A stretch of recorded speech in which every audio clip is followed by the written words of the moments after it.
Queremos dar la bienvenida al señor ministro de Gobierno, doctor Henry Cucalón. Lo hemos invitado para hablar de algunos temas de coyuntura. El ministro, nos consta, en más de una ocasión, y así se ha pronunciado el gobierno, ha sido respetuoso de la independencia de las funciones. Sin embargo, no se puede sustraer de una realidad, más aún cuando directa o indirectamente hay relaciones, como sucede con la justicia ecuatoriana. La justicia está presente en el Consejo de Seguridad Pública y del Estado, en el COSEPE, en donde se resuelven los temas de seguridad. Y allí está el presidente de la Corte Nacional de Justicia, el presidente del Consejo de la Judicatura. Y frente al panorama que estamos viviendo, ayer la Corte Nacional de Justicia emitió un comunicado en donde resolvió pedir que den un paso al costado los vocales del Consejo Nacional de la Judicatura y le quitaron, como dice el pronunciamiento en forma clara y enfática, decimos que se le retira la confianza. No nos representa su representante, el doctor Vilman Terán, que preside, que ha sido absolutamente cuestionado, no solo por esa última decisión de decir que 2 es la mitad de 5, 2 ha sido más que 3. Quisiera recoger, antes de darle la palabra al señor ministro Cucalón, lo que esta mañana también, en esta línea, con el comunicado de ayer, en Ecuavisa, el presidente de la Corte Nacional de Justicia, Iván Saquicela, dijo sobre el tema. Cuando la Corte Nacional de Justicia del Ecuador, máximo organismo de la justicia del país, hace meses atrás, por consenso, no Iván Saquicela, la Corte por consenso le dio la confianza a Vilman Terán, en aquel entonces conjuez de la Corte Nacional. Y el día de hoy le retira la confianza, ya no nos representa. La Corte Nacional de Justicia tiene que velar por la tutela de los derechos, por la seguridad jurídica y el debido proceso. El Consejo de la Judicatura lo que ha hecho es atropellar aquello. Naturalmente, nosotros no tenemos una facultad como lo tiene la Asamblea Nacional de destituir. Si tuviéramos esa facultad, de acuerdo a lo que expresaron las juezas y jueces del país, tenga la absoluta certeza de que sería destituido. Pero yo no creo que se pueda desatender nuestro requerimiento, no solo del presidente del Consejo de la Judicatura, sino de todos los vocales. Y hay razones jurídicas que yo me permito expresar. Por ejemplo, la Constitución del Ecuador. Y aquí en el comunicado, que no es de Iván Saquicela, es de la Corte Nacional de Justicia de Ecuador, determina que el artículo 232 de la Constitución del país, ¿qué es lo que establece? Que se prohíbe a los miembros de cuerpos colegiados, en este caso a los vocales del Consejo de la Judicatura, que puedan intervenir en asuntos en que tengan intereses. ¿Cuál es el interés en este caso concreto? Y que el país observa asombrado, absorto. Hay vocales del Consejo de la Judicatura que están investigados, que están procesados penalmente por tráfico de influencias. Es posible moralmente y es posible jurídicamente, pregunto, que puedan nombrar en un concurso a los jueces de la Corte Nacional, que puedan nombrar a conjueces temporales cuando están procesados penalmente, jurídica y constitucionalmente. Eso no es posible. Eso digo esta mañana. Señor ministro, siempre es importante la voz del Ejecutivo frente a algo de lo que no nos podemos sustraer, lo que está sucediendo en la justicia y en el órgano administrativo y disciplinario de la Judicatura tan cuestionado. Buen día. Muy buenos días. Gracias, como siempre, por la cordial invitación aquí a Radio Democracia. Un saludo a todos los distinguidos oyentes. Respetando cual más la independencia de las funciones del Estado, el contrapeso del poder, también debo ser enfático en señalar que el gobierno del Ecuador rechaza los lamentables acontecimientos en el órgano denominado Consejo de la Judicatura. Los llamados a velar por la juridicidad, por la legalidad y por el Estado de Derecho son los primeros en vulnerar y en transgredir esos principios. Creo que la explicación que hemos escuchado del señor presidente de la Corte Nacional de Justicia es clara, meridiana, diáfana en ese sentido. La comparto. Y sin perjuicio de que no existe una designación directa, si es que cabe la palabra, sí existe una nominación. Y es por eso que el año pasado el presidente de la República, Guillermo Lasso, retiró su confianza y anunció que no confiaba en el vocal Muñoz, Javier que Muñoz no debería estar en ese consejo. Hoy piensa exactamente lo mismo. Ese tipo de actuaciones alejadas totalmente del derecho no le hacen bien, no al gobierno, no a la Corte, no le hacen bien al país. Es una pésima señal que se está enviando en momentos en que se requiere fortalecer la institucionalidad. Es la justicia, son los jueces, entre otras cosas, quienes tienen que ser el brazo ejecutor de la fuerza de la ley para enfrentar a la corrupción, para enfrentar al crimen organizado, para meter a los asesinos, a los violadores en la cárcel, no para este tipo de triquiñuelas. Así que esta lamentable situación debe ser condenada e inmediatamente solucionada.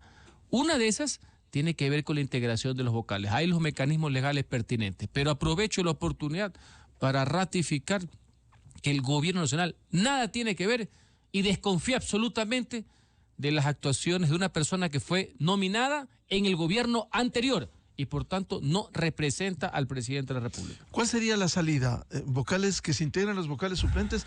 Porque esto ya es insostenible. Si la Corte Nacional dice no nos representa nuestro delegado, ¿cómo puede seguir ahí el señor Vilman Terán? Ahí hay cosas que van desde la lógica hasta la delicadeza de dar un paso al costado, más allá de lo jurídico. Creo que el presidente de la Corte ha sido muy enfático en decirlo.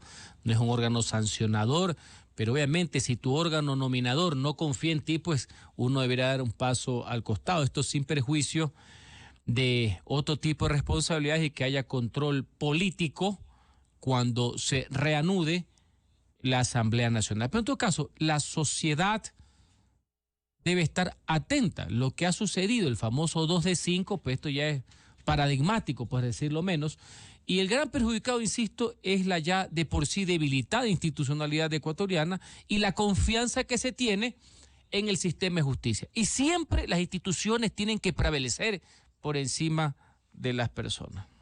En ese sentido, al reiterar que no le representa al Ejecutivo, pero está como representante del Ejecutivo, más allá del origen, este doctor Javier Muñoz, que además absolutamente cuestionado en una votación desde el exterior, se ha denunciado, está investigando, reservadamente por cierto, la Fiscalía, un hombre que ni siquiera en lo personal demuestra la calidad de un vocal del órgano administrativo al participar presuntamente en estado de embriaguez en una votación de estas para sancionar a un juez nacional. Por eso hemos querido dejar señalado, puntualizado la situación y valga la oportunidad esta cantaleta de las cuestiones telemáticas, señores.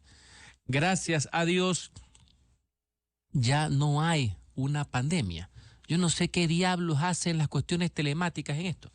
Uno tiene que asistir, es igual que el tema de la Asamblea Nacional. Uno tiene que asistir por responsabilidad, dar la cara, actuar, representar, estar ajustado al derecho y dar una posición. Pero no tiene presentación lo que ha hecho. Y lo que me preocupa, en el fondo, más allá, nombres más, nombres menos, y más allá de coincidir con el presidente de la Corte, en momentos en que debemos dar un mensaje de unidad frente al crimen organizado, un mensaje de unidad ante quienes quieren generar desestabilización, y la justicia, que es un pilar fundamental, al igual que es el gobierno, entre otros, lastimosamente damos una imagen de debilidad, que no hay unidad y concertación, convergencia en los temas fundamentales.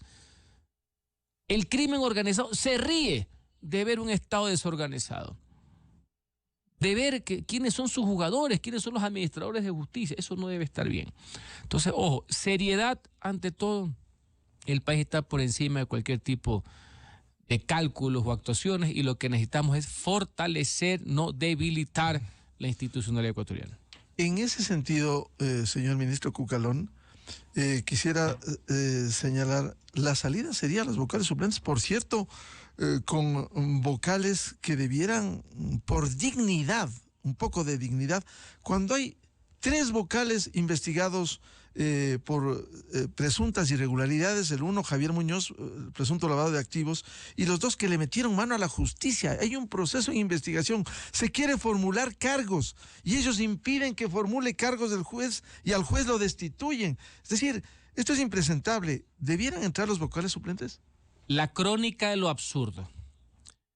Ya habrá los mecanismos legales pertinentes, pero lo importante es que le doy también función ejecutiva, un representante de la función judicial con el presidente, ponen la alerta a los ecuatorianos de lo que está sucediendo. Eso es importante, y ustedes también como medios de comunicación, para que la ciudadanía sepa qué es lo que está pasando en el tema de la justicia.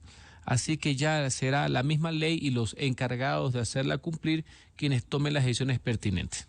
Pero este panorama de pretender mantenerse no puede seguir, señor ministro. Hay que buscar los mecanismos legales. Crónica de lo absurdo. No debería continuar, exactamente. Ese es el sentir generalizado. Ese tipo de accionar, ese tipo de situación no debería continuar. Más aún cuando este organismo está en un proceso de designación de 7 jueces nacionales. Hizo la convocatoria que también fue cuestionada porque no convocaron por especialidad. ¿Puede seguir un concurso de 7 jueces nacionales en estas condiciones con este órgano desprestigiado? Le resta legitimidad y cubre con un profundo manto de desconfianza un proceso que debe ser transparente, nada más y nada menos que la asignación de jueces de la Corte Nacional. Por tanto, esto tiene que terminar en los próximos días, señor ministro, con cambios en el órgano administrativo y disciplinario.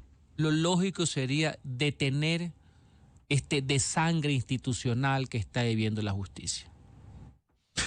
Señor ministro, ha sido claro en este sentido. Quiero pasar al otro tema que también el gobierno, reitero, respeta la independencia de funciones, pero hay un problema complejo en el proceso electoral, que por cierto hay que recordar, hubo plazos que se acortaron, hubo impugnaciones que llevó a que el proceso tenga muy poco tiempo para su organización y para su desarrollo.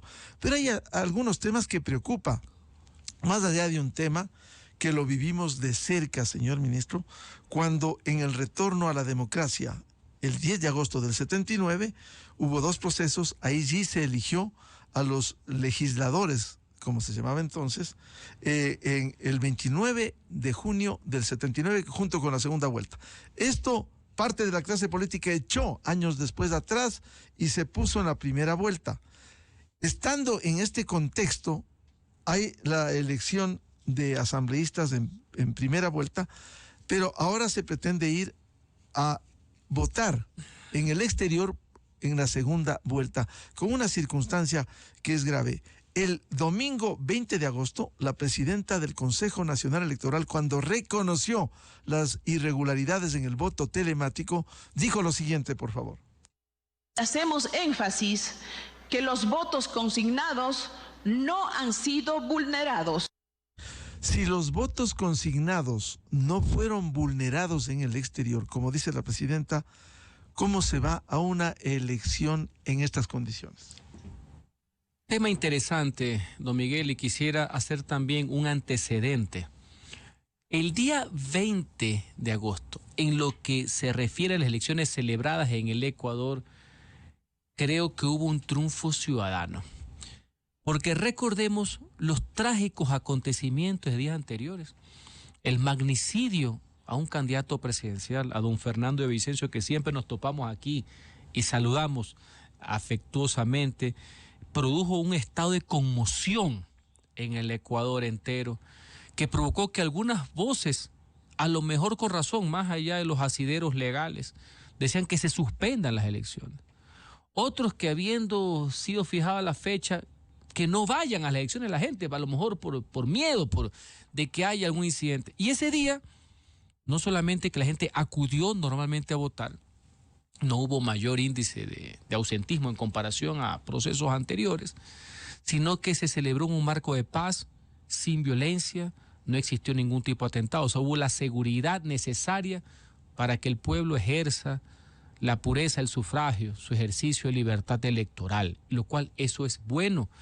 Y ese mismo día, es un acto que habla bien de la madurez democrática, algunos candidatos presidenciales reconocieron su participación y derrota, hicieron lo que se denominan discursos de concesión hacia otros, lo cual me parece bien, y no hubo también toda esta cuestión lúgubre de un tema a lo mejor de fraude, de incidentes, etcétera. No lo hubo, y todo el mundo respetó. Ahora bien, eso yo quería señalar, porque parece poca cosa, pero los antecedentes que estamos viviendo es algo que se tiene que relevar. Ahora bien, con el antecedente que usted dice, señora Presidenta, del Consejo Nacional Electoral y reafirmando la independencia de las funciones del Estado, en este caso, de la autonomía plena que tiene el órgano electoral, el Consejo, ahí hay un tema entre que los que se consignaron se entienden como válidos, pero la cantidad de votos no es lo suficiente por los problemas que existieron y hay informes de la Junta Electoral que infieren de que se debería o se va a repetir las elecciones porque no vieron la cantidad de votos suficientes. No es que no están consignados legalmente los pocos que votaron, sino que la misma ley prevé la situación al no poderse dar una votación completa. Entonces, esa decisión que no le corresponde al gobierno, valga la aclaración, sino a este órgano, una vez tomada, uno puede estar de acuerdo o en desacuerdo, pero es el órgano electoral el que debe tomarlo. Han considerado pertinente hacerlo el mismo día de las elecciones de la segunda vuelta, para no distorsionar una vez más el proceso. Y ahí es donde se pudiera dar en menor grado el fenómeno que usted ha citado histórico, porque al repetir la elección de asambleístas del exterior, que son 6, si mi memoria no me es ingrata, y tener una incidencia, porque en el exterior votan también por los asambleístas nacionales, no por los provinciales, puede haber incidencias a favor, porque hay gente que dirá, no me cae a mí mucho hacer como ministro de gobierno analista electoral, pero por excepción lo voy a hacer por los candidatos finalistas, y que se le va a hacer muy difícil a ciertas personas votar por legisladores que no sean de los dos finalistas. Pero aquí viene el ejercicio que usted pone. Y eso no es lo que muchas personas están pregonando hace algunos años. Una reforma constitucional que permita regresar al modelo que imperó solo una vez al retorno a la democracia, cuando en el año 79, en la segunda vuelta, donde participó Jaime Roldós y Sixto Durán, participaron inclusive ex candidatos presidenciales como legisladores. ¿Usted se acuerda el caso de Jaime Hurtado, Rodrigo Borja? Porque es un mecanismo para consolidar tendencias supuestamente o mayorías, porque eso yo lo he venido escuchando. Yo tengo 25 años de servicio público y lo he venido escuchando durante un cuarto de siglo, que algunas personas creen que los legisladores deben ser elegidos en la segunda vuelta. Entonces, esto en chiquito, porque no es exacto el tema, no deja de ser un ejercicio para que veamos cuál es la reacción, si es que se confirma efectivamente la reacción del pueblo ecuatoriano en las urnas, si es para darle mayoría o tendencia a los dos finalistas, o también forzar, en el buen sentido de la palabra, que los candidatos asambleístas nacionales del exterior de otras listas que no sean los finalistas vayan allanando el camino con una inclusive adhesión, como sucedió en el año 79, ¿no? Que el candidato al legislador Rodrigo Borja en la segunda vuelta apoyó al candidato finalista Jaime Roldós y así llegó a ser legislador.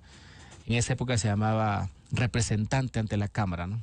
Así, doctor Henry Cucarón, quizás siendo importante este análisis político que ha hecho usted, pero también hay el tema jurídico que siempre se reclama en el Ecuador. ¿Puede un reglamento que anoche se consideraba en el CNE irse sobre la ley electoral, Código de la Democracia, que establece que las elecciones, nos guste o no, se ha hecho un análisis histórico muy importante, nos guste o no, dice en la primera vuelta la elección de asambleístas, mientras no cambie esto? Ahora se haría con un reglamento por sobre la ley en segunda vuelta. Sí, es un tema, insisto, complejo. Yo estoy aquí para dar certezas, no para abonar a la incertidumbre. Quien debe tomar esas decisiones es el organismo electoral, no le corresponde al gobierno, sino al organismo electoral. Y al final de cuentas lo que se debe precautelar es la pureza del sufragio, la libertad electoral. Cuando voy a seguir la línea de que se tienen que repetir. ¿Cuándo se repiten? No sé si usted se ha acordado, Miguel, hace poco a veces ha habido problemas en ciertos cantones de la patria, donde hasta se han quemado urnas, han desaparecido, han tenido que repetir elecciones días después. Entonces, no es un hecho inédito el tema de la repetición de las elecciones, que no es lo mismo que haberlas suspendido antes de que haya un incidente o una infracción electoral, ¿no? Que fue una de las tesis que yo pregoné, por la cual no se podía y no se debía suspender las elecciones del día 20 de agosto. Pero en todo caso, esperemos que las decisiones que tome el organismo electoral autónomo llamado Consejo Nacional Electoral sean las apegadas a la ley, a la Constitución y fundamentalmente al interés de participación que tienen los ecuatorianos en un proceso electoral. Quizás en este caso, que es diferente al que ha mencionado el señor ministro Cucalón, aquí pudiera haber una incidencia política por la definición presidencial, que no es lo mismo repetir unas elecciones de Claro, cantón. Efectivamente, aquí hay dos tipos de análisis. El estrictamente legal, que usted lo ha puesto sobre la mesa, válido, y insisto, quien debe tomar esa decisión es este organismo autónomo, esa es la parte legal que le da el asidero, el respaldo. Y otra cosa es el mundo del análisis político, ¿no? El sentido de la oportunidad, el sentido de la conveniencia, los cálculos que, insisto, no estoy para necesariamente hacerlos, más allá que mi posición es clara con respecto al voto y a lo que no considero que es favorable para el Ecuador. Pero bueno, ese es un mundo subjetivo, estimado Miguel, de si conviene o no conviene a los que están, si el que ahorita es asambleísta nacional que llegó literalmente por la rendija con décimas, se va o no se va a ver afectado en el supuesto que se confirme la repetición de votos al exterior y con votos más y votos menos, se va a quedar como popularmente se dice, con la bata alzada. Bueno, ese es el mundo de las especulaciones. Ese es un mundo ya electoral, de campañas que yo no quiero abonar. Claro, pero que puede cumplirse. Candidatos que pueden quedarse fuera. Básicamente en el tema nacional puede haber una incidencia o la tendencia de que el ciudadano, en el caso que se confirme esto, para los 6 asambleístas por el exterior, haya una inducción porque ya sabes quiénes son los finalistas. Pero por eso es que yo hago este ejercicio histórico. No quiero hacer juicio de valor de los 2 finalistas, pero hago el juicio histórico. La preocupación que tienen, legítima, algunos actores políticos, de que ya exista una inducción hacia 2 candidatos finalistas y que la gente solo votaría por los asambleístas de esos 2 listas, pregunto, ¿ese no es el debate de los últimos 30 años? Entonces, para que vea, estimado Miguel, cómo la gente a veces cae hasta en contradicciones dependiendo si llegan o no llegan los que me gustan o los que se parecen a mí. Y yo creo que las reglas electorales deben ser de imparcialidad, debe ser para todos. Hay principios de participación básicos, como lo que la democracia no funciona solamente cuando uno gana, ¿no? O sea, hay que verlo también de otra manera. Pero en todo caso, veamos, esperemos que las decisiones que tome el Consejo Nacional Electoral sean apegadas a derecho y favoreciendo el interés general, no particular de nadie. Ahora, no solo habría incidencia en asambleístas nacionales con el voto en el exterior, sino también los 6 asambleístas. Claro, es directamente, para ser más específico, son los 6 del exterior, son los 6 exterior y de rebote, si es que cabe la palabra, hay una incidencia con los nacionales. Exactamente. Pero de los 6 hay algunos que por los votos que han recibido han sido no proclamados oficialmente, pero sí que se sienten ganadores. Correcto. Y en la definición de los 2 finalistas pudiera cambiar esa composición. Correcto. Es un escenario. En todo caso, no puedo adelantarme porque no estoy como analista, pero en todo caso sí es un escenario que puede pasar, puede ratificar esa situación, puede haber un chorreo de votos hacia otra tendencia. Bueno, finalmente para eso son las campañas. A mí lo que me preocupa es que todos los actos deben estar revestidos de legitimidad y de legalidad. Tiene que haber un sustento de confianza al respecto, porque nada más y nada menos que está en juego el voto, que es lo más sagrado que hay, es el arma democrática por el cual los ciudadanos deciden los cambios de un país. Entonces no puede haber ninguna tela de duda al respecto. Esa es mi preocupación como ministro de Gobierno. Ministro Cucalón, más allá de estos hechos de coyuntura muy importantes que usted se ha referido, ¿cómo le va al gobierno en estos últimos meses, proyectos? No hubo una buena experiencia por la respuesta que ha respetado el gobierno, por cierto, de la Corte Constitucional en los proyectos urgentes en materia económica. ¿Qué está pensando en ese sentido el gobierno? Mire, hay varios varios hitos en esa línea de trabajo. El gobierno está muy enfocado en temas de gestión y de comunicarlos cada vez mejor, entre los cuales está todo lo relacionado a la materia de prevención del fenómeno del niño. Está el tema básicamente canalizado a obras y servicios. Por ejemplo, la semana pasada, la repotenciación e inauguración de escuelas y colegios en el país, unidades educativas, como aquí en Quito, donde se dio el inicio del periodo escolar en la unidad ejecutiva Juan Larreo Holguín, donde estuvo presente el presidente de la República, que se suman a las ya 17 unidades ejecutivas y que hasta el 30 de noviembre esperamos que sean 29 nuevas unidades ejecutivas. Para esos que a lo mejor le queda en el oído la cantaleta esta del que no hay una sola obra, hay temas importantes en materia de vivienda popular. Por ejemplo, el día viernes se inauguró en Santa Rosa, provincia del Oro, se entregaron 120 casas gratuitas que benefician a más de 500 personas, unidades de grupos familiares, pero básicamente jefas de hogares, mujeres, madres solteras, por así decir, ya con eso son miles de viviendas gratuitas, entregadas 100% subsidiadas. Esperemos que lleguen al orden de alrededor de las 9.000 cuando termine el gobierno nacional. Entonces, hay mucho de eso de ahí. Estaremos en Mocache el día jueves entregando unidades de vivienda gratuitas. Estaremos en Pedernales el día viernes también con el tema del hospital. Entonces, hay un tema de gestión, que se está trabajando y reitero, comunicando para que la gente sepa qué es lo que hace su gobierno. Y en otra parte que usted dice, sin perjuicio de las desavenencias que se pueden dar propias de un Estado de Derecho, respetuoso de las funciones, aunque uno no esté de acuerdo con la Corte Constitucional. Recordemos que la semana pasada el Ejecutivo, el presidente de la República, presentó un proyecto de decreto ley que tiene que ver con un impuesto de décimas al tema de las botellas, el tema de los plásticos, que tiene que ver con el fomento de la actividad también de los recicladores, pero con algo importante, es en cumplimiento de un dictamen de la misma Corte Constitucional, que inclusive nos da un plazo, me puedo equivocar, creo que es hasta diciembre. Veamos cómo desarrolla ese decreto ley, que nuestro criterio es urgente, económico, hasta por cumplimiento legal de dictamen de ellos mismos. Y estamos analizando, lo hemos conversado aquí en estos micrófonos, en los próximos días, algunas temáticas legales urgentes, económicamente urgentes, que tienen que ver con el fenómeno del niño, temas de contratación pública, entre otras cosas.